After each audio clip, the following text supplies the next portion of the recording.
Olá, sejam muito bem-vindas, muito bem-vindos a mais um vídeo. E aqui eu estou dando continuidade aos pequenos simulados para te ajudar a ser aprovada na prova da certificação PQO Back-Office, tá? Vídeos anteriores, PQO Operações, PQO Compliance, só dá uma procuradinha aqui no canal que você vai verificar perguntas, pode cair na sua prova, mas hoje eu quero falar da PQO Compliance. Eu particularmente gosto muito dessa prova porque ela é basicamente o meu dia de trabalho, né, o dia a dia de trabalho, para quem trabalha ali num back-office da corretora, é basicamente isso que a gente se depara no nosso dia a dia, tá? Eu encaro essa prova um nível ali difícil, mais difícil do que as outras provas, beleza? E eu estou aqui para ajudá-los a passar nessa prova, tá? Então, com isso, caso você queira estudar comigo para o curso das certificações PQO Compliance, PQO Back-Office, PQO Operações, PQO Risco, o link vai ficar aqui abaixo, tá? Vem estudar comigo e vamos passar nessa prova. Então, vamos lá na primeira pergunta. Os participantes de negociação pleno estão autorizados a inserir ofertas doadoras e tomadoras de ativos. Então, primeiro ponto, aqui a gente está falando de empréstimo, tá? Aqui, então, doadora, tomadora, tá? Ofertas doadora e tomadora, a gente está falando de empréstimo, ok? Empréstimos de ativo, tá? Enquanto os participantes de liquidação estão autorizados a inserir ofertas doadoras apenas, tá? As ofertas doadoras e tomadoras podem ser restrita, pública, privada ou direcionada. Qual das alternativas acima estão corretas? Letra A, 1, 2 e 3, letra B, 2, 3 e 4, letra C, 1 e 2, letra D, 2 e 3, tá? Aqui a resposta certa é a 2 e a 3. Por quê? Quando você insere uma oferta doadora, de forma pública, ou seja, você tem um ativo lá, 1000 Banco do Brasil, e você quer colocar ela como uma oferta pública, qualquer uma instituição pode ir lá e tomar um empréstimo dessas ações, tá? Então você tem lá 1000 Banco do Brasil, BBAS, tá? Você coloca lá e qualquer uma corretora, qualquer um participante pode ir lá e tomar esse empréstimo. Se você colocar privada, geralmente não, ela é direcionada para uma corretora X. Então a corretora X coloca ela de forma privada e só a corretora Y pode tomar esse empréstimo, tá? Então a resposta é 2 e 3. Resposta certa é a letra D. Pergunta número 2. Nas ofertas doadoras, o comitente doador, também é empréstimo aqui, tá? Disponibiliza os ativos de sua titularidade para empréstimo, o que eu falei. Tá ali com o BBAS, 1000 BBAS, você coloca em empréstimo para ganhar uma remuneração a mais, tá? A oferta doadora pode ser certificada, não certificada, qualificada e não qualificada. Qual das alternativas acima estão corretas? É opção 2, 1, 2 e 3, 2, 3 e 4, 1 e 2, 2 e 3, tá? A resposta certa aqui é a opção certificada e não certificada, tá? Qual que é a diferença das duas? Geralmente, certificada é quando já tem uma conta normal ali, uma conta normal, ou seja, você já tem um participante ou, na verdade, por exemplo, um comitente identificado, ok? Já uma não certificada, você pode incluir ela também para uma conta normal, mas também para uma conta master, ok? Esse empréstimo. Então, as duas opções, um e 2, a resposta certa é a C. Pergunta número 3. Na inserção da oferta doadora, doadora, tananana, deve-se indicar uma conta normal, a qual pode ter vínculo de repasse, vínculo de custodiante opcional ou vínculo por conta e ordem, tá? Qual delas é a alternativa correta? A, B, né? A certificada, B não certificada, C qualificada, D não qualificada. Essas duas aqui estão incorretas. Ela só pode ser certificada ou não certificada, de acordo com a pergunta anterior. Mas se a gente voltar lá, a certificada ela pode ser, na identificação dele, apenas uma conta normal, tá? Já na não certificada, ela pode ser uma conta normal, a conta master. Então, aqui ele fala, a inserção da oferta doadora deve ser indicar uma conta normal, a qual deve ter vínculo de repasse, vínculo de custodiante opcional ou vínculo por conta e ordem. Então, a resposta certa é a letra A. Tá, deixa eu ver, dar uma olhada aqui se eu consigo aqui, ó, achar. Deixa eu puxar aqui, que aqui é o manual da B3 sobre empréstimo, né? Na verdade, é o manual da Câmara, que ele fala ali, ó. Na oferta doadora, o comitente doador disponibiliza os ativos da sua titularidade em troca de uma remuneração, né? A oferta doadora certificada ou não certificada. A inserção do certificado é preciso uma conta normal, a qual pode ter vínculo de repasse, vínculo de custodiante opcional ou vínculo de conta e ordem, ok? É ali o que fala na questão. Aí ele vem a diferença. Na inserção de uma conta doadora não certificada, é preciso indicar uma conta normal, a qual pode ter vínculo repasse ou vínculo por conta e ordem, ou uma conta master, tá? Então, só com a qual pode ter vínculo de repasse ou uma conta captura, tá? Então, só a certificada, ela pode ter uma conta normal. A não certificada, ela pode ter as duas, conta normal e uma conta master, ela pode ali indicar, beleza? Então, resposta letra A. Pergunta número 4. A tananana, de empréstimo é um instrumento por meio do qual os participantes, doadores e tomadores registram suas intenções de abrir posição de empréstimo. O pré-contrato, o contrato, o repasse ou cancelamento. Aqui a resposta é a letra A. O pré-contrato é um instrumento por meio do qual participantes, doadores e tomadores registram suas intenções. Aqui que está a palavra-chave, ó, intenções, ainda não fechou. Então ele vai lá no book lá do empréstimo, né, e coloca, sei lá, sua BBAS para doar, tá? Então ali você está colocando a sua intenção de doar.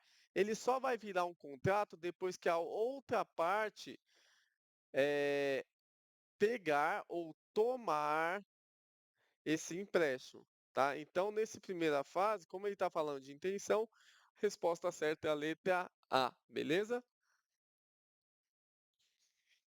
Pergunta número 4. Dos procedimentos abaixo, qual não faz parte das atribuições da central depositária? Lembra, a central depositária é o que faz a guarda dos ativos, beleza? Então, qual das opções abaixo não faz parte das atribuições? Controle de titularidade? Não, ela faz parte, porque a central depositária tem que identificar quem são os comitentes responsáveis por aqueles ativos guardados.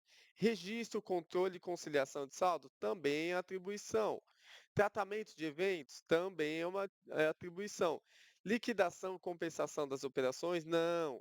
Isso daqui é procedimento da Câmara da B3.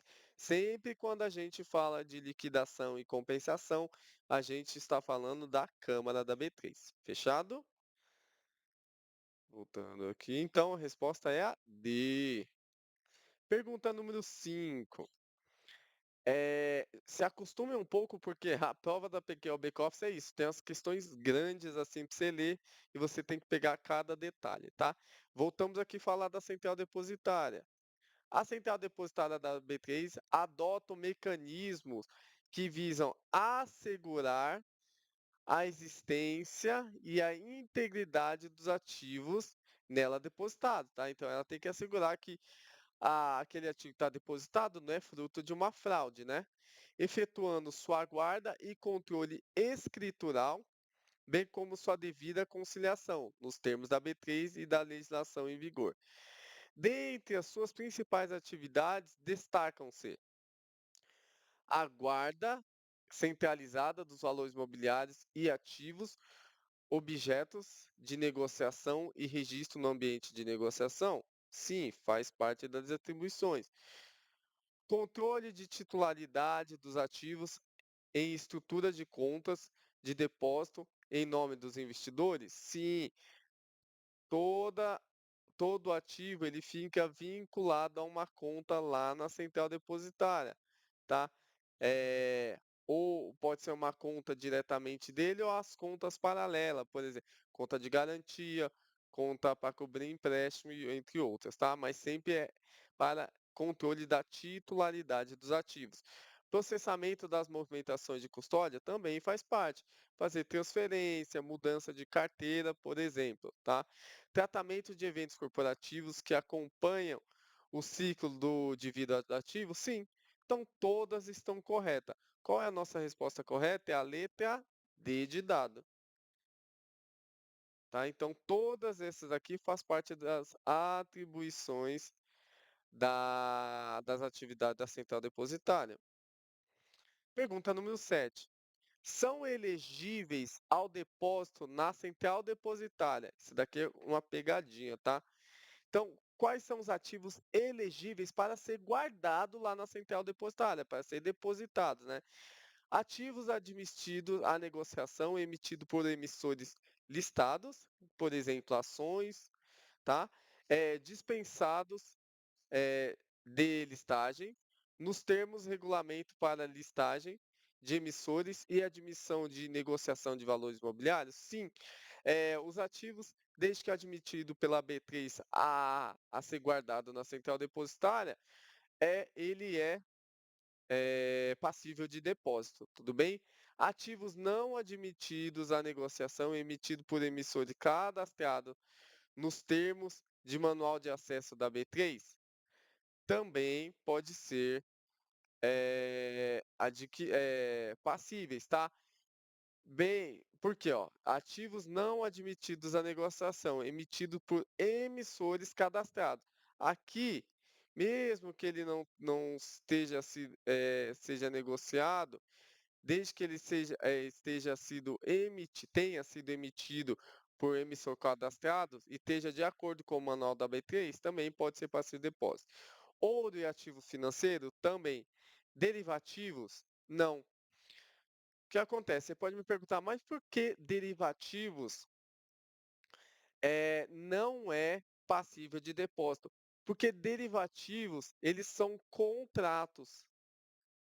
Derivativos, eles não são ativos, eles são apenas contrato de duas partes. Um contrato futuro, um contrato a termo, um contrato de opção, por exemplo. Então, por isso, ele não é passível de depósito, porque não existe um ativo, é apenas um contrato, beleza? Então, a resposta certa é 1, 2 e 3, letra A.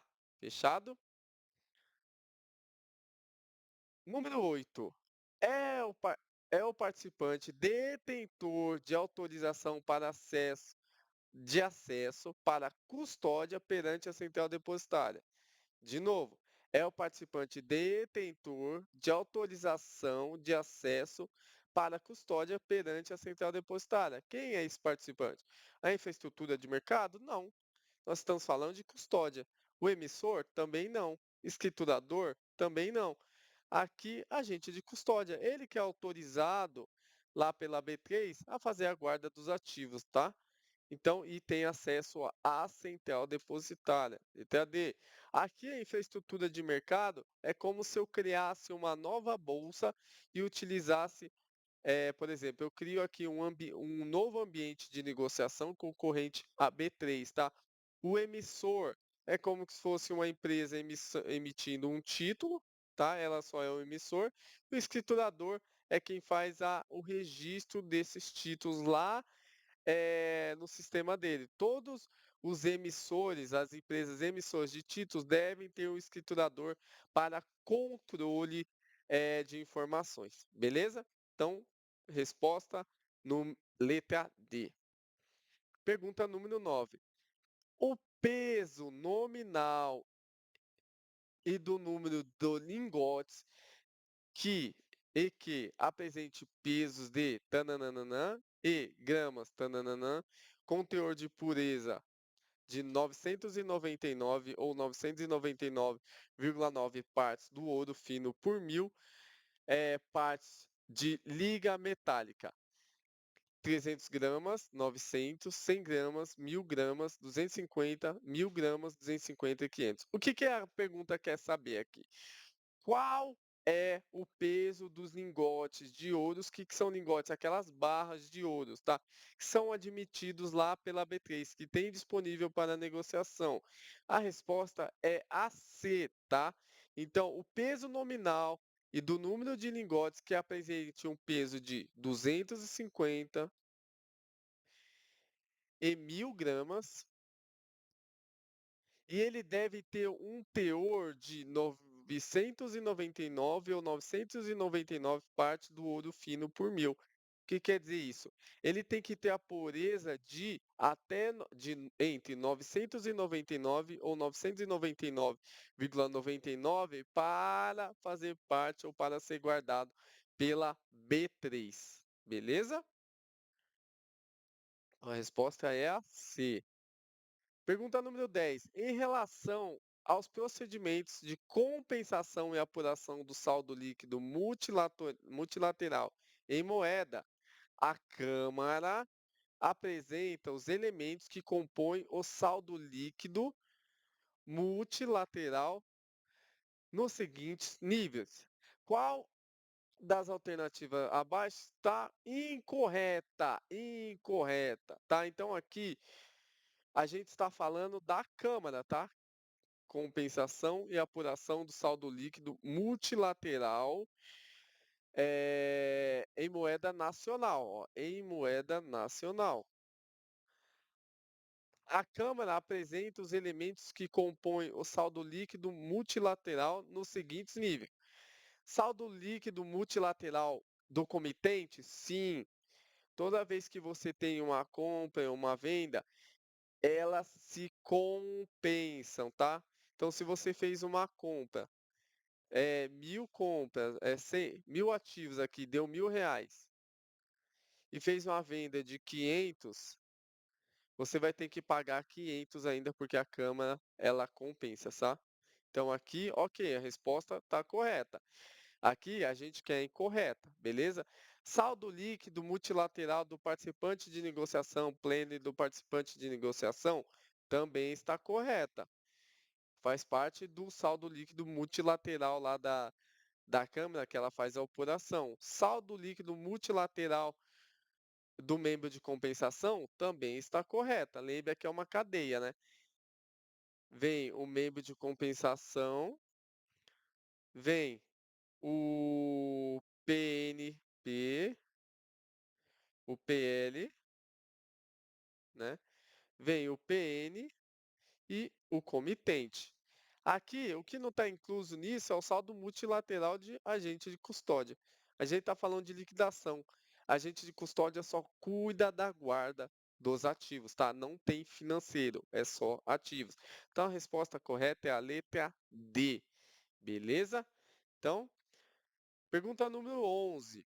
O tananã é o participante cadastrado que emite ativos passíveis de aceitação pela Câmara em garantias. O que quer dizer isso? Aqui, esse participante, caso ele emita garantias e esteja com cadastro lá na B3, a bolsa vai aceitar as garantias que ele emitir. Então, qual é esse participante? É o banco emissor de garantias? É o FGC, o estruturador, banco liquidante. Aqui a gente, fácil, né? Banco emissor de garantias. Ele que é o participante que está cadastrado lá na B3 e ele pode emitir garantias que a bolsa vai aceitar para alguma operação, tá? Então a resposta certa é a A. FGC é renda fixa, escriturador, é o que eu falei anteriormente, é o que faz a guarda das informações lá quando o emissor emite um ativo, e banco liquidante é o banco que só faz a liquidação das operações em si, beleza? Pergunta número 12. O tananã tem como responsabilidade principal tem como a sua responsabilidade principal liquidar perante ao participante de negociação pleno, olha isso, perante ao participante de negociação pleno, as obrigações decorrentes das suas operações atribuídas ao participante de negociação e ao comitente a ele vinculado. Vamos ler novamente. O tananã tem como sua responsabilidade principal, a sua responsabilidade principal é liquidar perante ao PNP as obrigações decorrentes das operações atribuídas ao participante de negociação e ao comitente a ele vinculado. Qual que é o participante que é responsável por liquidar perante o participante o PNP, né? 1. O participante de liquidação. 2. Participante de negociação, membro de compensação, agente de custódia. Resposta certa é a B, tá? Então a gente pega lá aquela cadeia de responsabilidade. Vem a B3, igual eu tinha explicado ali. Vem o membro de compensação, o MC. Daí vem o PNP. Na mesma linha tem o PL. Opa, deixa eu voltar aqui que minha. Tem o PL. E abaixo nós temos PL. Abaixo a gente tem o PN e o comitente. Então, todas as operações que o comitente fizer dentro do PN, ele é responsável por liquidar perante ao PNP, ou seja, repassar o valor da operação para o PNP seguir o fluxo de liquidação, tá? Então, sempre quando cair esse tipo de pergunta, quem é o responsável pela liquidação perante o membro de compensação, perante ao PNP, perante ao PL, perante ao PN, você faz esse desenho aqui lá da cadeia de responsabilidade que você vai conseguir responder essas perguntas, beleza? Pergunta número 13. O comitente é responsável por manter vínculo contratual com o participante de negociação pleno, participante de liquidação ou participante de negociação, conforme caso? Sim, toda vez que você faz um cadastro lá na corretora, você está fazendo um contrato, está assinando um contrato. Então, toda vez que um novo comitente cria um novo cadastro lá no PNP, PL ou PN, ele está registrando e mantendo um vínculo contratual com as partes, tá? O comitente é responsável por manter os dados cadastrais atualizados? Sim, lembra, tem aquele prazo de 2 anos para você renovar, né? A cada 2 anos você precisa renovar os seus cadastros. Por liquidar suas operações decorrente das operações a ele atribuídas, sim. Comprou, tem que pagar, né? Então, número 4, efetuar depósito de garantia exigidas, assegurando e se responsabilizando por sua autenticidade e legitimidade? Também, tá? Toda operação que ele fizer e gerar risco e tiver que gerar depósito, ele é obrigado a fazer o depósito. Então a resposta certa é a C, tá? Então o comitente ele é responsável por tudo isso. Todas essas são as suas atribuições, tá? Pergunta número 14. O tananã de saldos é utilizado para ativos que necessitem guardar as informações de data, de custo de aquisição, informações essas auxiliares para que o emissor, o escriturador ou agente de custódia, dependendo das características tributárias de cada ativo, possam realizar cálculo tributário e recolhimento do imposto. Então, aqui a gente está falando de controle de saldo, né? Qual controle de saldo abaixo, ele tem essas características de guardar informações de data e custo de aquisição. Controle sintético, controle analítico, controle gerencial, controle sistêmico. Esses dois nem fazem parte lá como que eu posso falar, da central depositária, tá? Então fica entre esses dois. Controle sintético é um controle mais simplificado. Simplificado, tá? Então só tem algumas das informações, por exemplo, a quantidade de ativo e o ativo, por exemplo.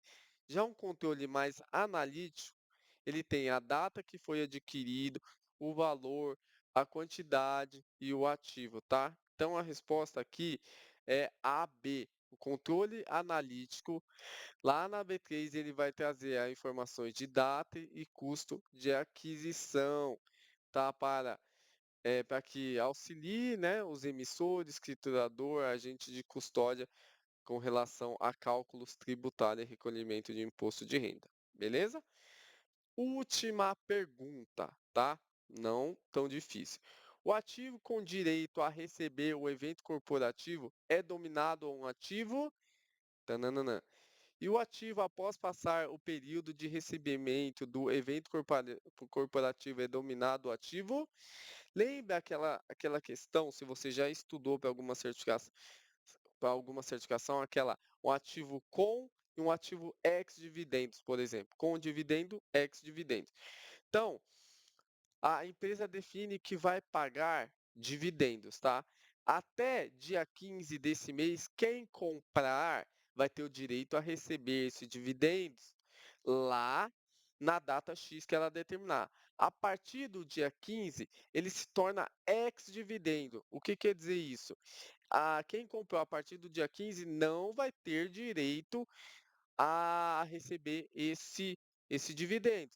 Então, o ativo com direito a receber o evento corporativo, eu usei dividendos ali, mas qualquer evento corporativo, dividendos, juros sobre capital próprio, por exemplo, tá?